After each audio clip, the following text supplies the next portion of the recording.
like 99% sure that most people have thought to themselves, how the heck do I make friends at some point in their adult life? I mean, I have. Adulting just kind of feels a little bit hard, you know?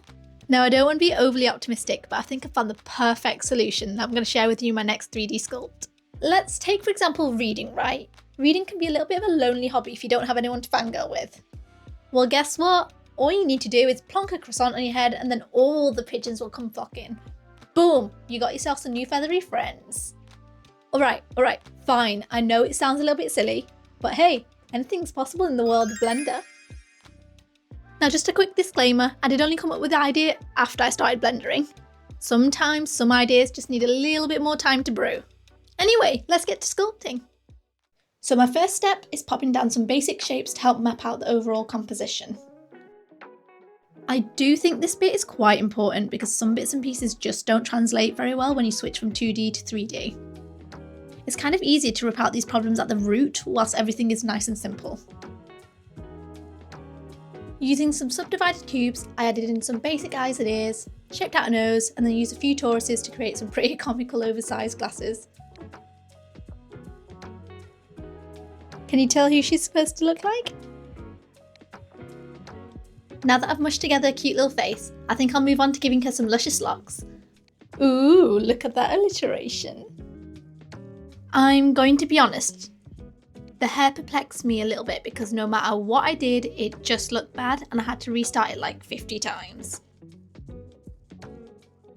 There are, of course, plenty of stylized hair tutorials on YouTube that I could have used, but they didn't quite suit the style that I was looking for. I instead just opted to reuse some of the geometry from the head because I was more after that chunky fringe look. Then I just reverted back to our trusty box modelling to create some more flowy hair pieces to help frame the face. So I feel like one thing that we've learned from all of that is we just, gotta trust the process and ignore all the alarm bells going off whilst we speed walk past the ugly phase.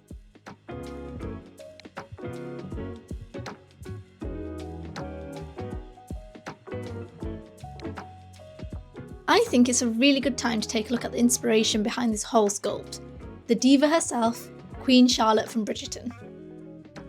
I'll tell you what, that woman has an impressive wig collection. My absolute favourite wig is a swan hair, which I think we're graced with in season 3. I'm absolutely obsessed with the genius of it. It's super bold, it really does scream royalty, and it even moves. I kind of just ended up wanting to sculpt something that was equally as gravity defying in hair height, whilst also adding a little bit of movement with my own little twist. I'm going to be honest, at this point I wasn't really completely enamoured by how the sculpt was going. She wasn't really whimsical enough, so I just started messing around and apparently that's exactly when I get my best ideas. There wasn't really much method to the madness, but I just started separating small sections of the beehive, applying a solidifier modifier and messing around with it until I found whatever looked pleasing to my eyes. Her hair literally looks like a croissant. What if that's how you find friends? You just entice people with food. Yeah? I feel like I've cracked the code or something. And that, kids, is how we found the concept. Whimsically placed baked goods certainly bring all the birds to the yard. I mean, it will at least get all the seagulls dive bobbing at you. To be honest, food is probably the way that you get me to be your friend too. Hint, hint.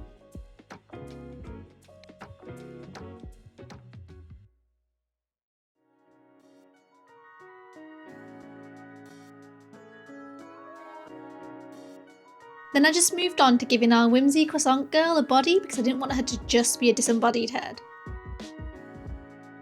I'm not really sure why, but the dress is giving me the same vibes as the creepy twins from The Shining. Whoops.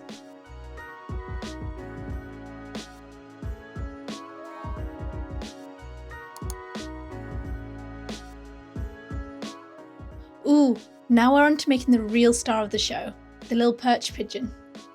I actually have a massive love for pigeons because they're just a little bit derpy and always just seem to be happy to exist. All around me are familiar faces. Even though society doesn't really treat them too kindly, they actually have such pretty, almost metallic greens and purples running through their neck feathers. And I honestly think they're really, really lovely to look at. I feel like this sculpt is just basically an ode to my love for pigeons. which I don't mind at all, to be honest. This is me officially petitioning to say that pigeons deserve more love. If you do want to sign my petition, just leave a little comment below.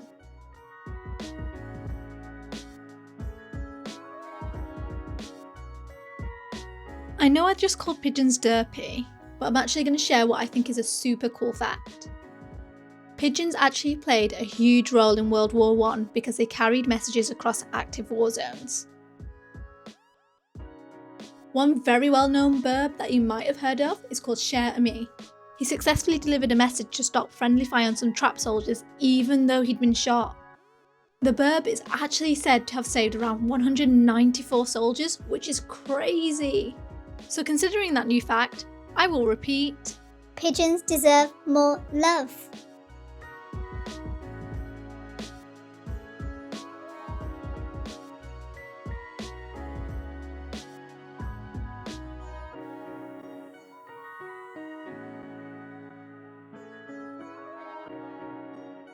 Oh no, I forgot to give her arms. I think I better had to get started on that because they're kind of essential considering she'll be holding a butt. I just started off by adding a single vert and extruding out extra sections to help the arm curve around the shape of the body. It's a pretty simple technique because it's really easy to convert it into a curve and make it cylindrical.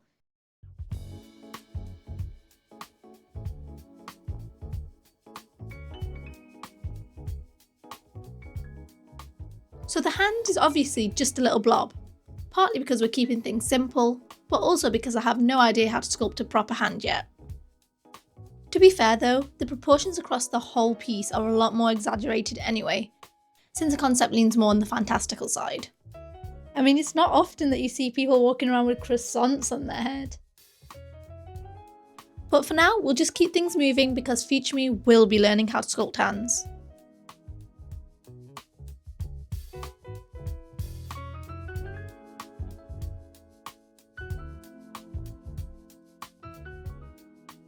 And finally, we're just going to add a few little props.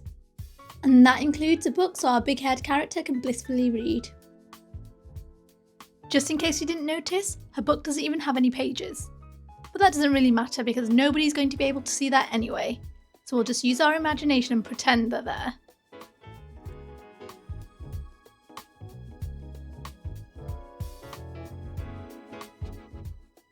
And because no park hangout is complete without a picnic blanket, we'll quickly sculpt one of those too. Obviously, it's not very technical considering it's just a rectangle, but it'll do. Boop. Whilst I add a little bit of animation, I just wanted to quickly shout out Cass Raven 3D for his croissant tutorial. I followed the way that he added texture to the croissant and I think it looks great. I am super keen to learn more about shading and texture painting because right now I have absolutely no clue. I mean, I know it seems like I don't know very much about Blender, but it's kind of true. Truly, I just cannot wait to get more creative and see where my Blender journey goes. Now enough of the sappy stuff, let's check out the final render.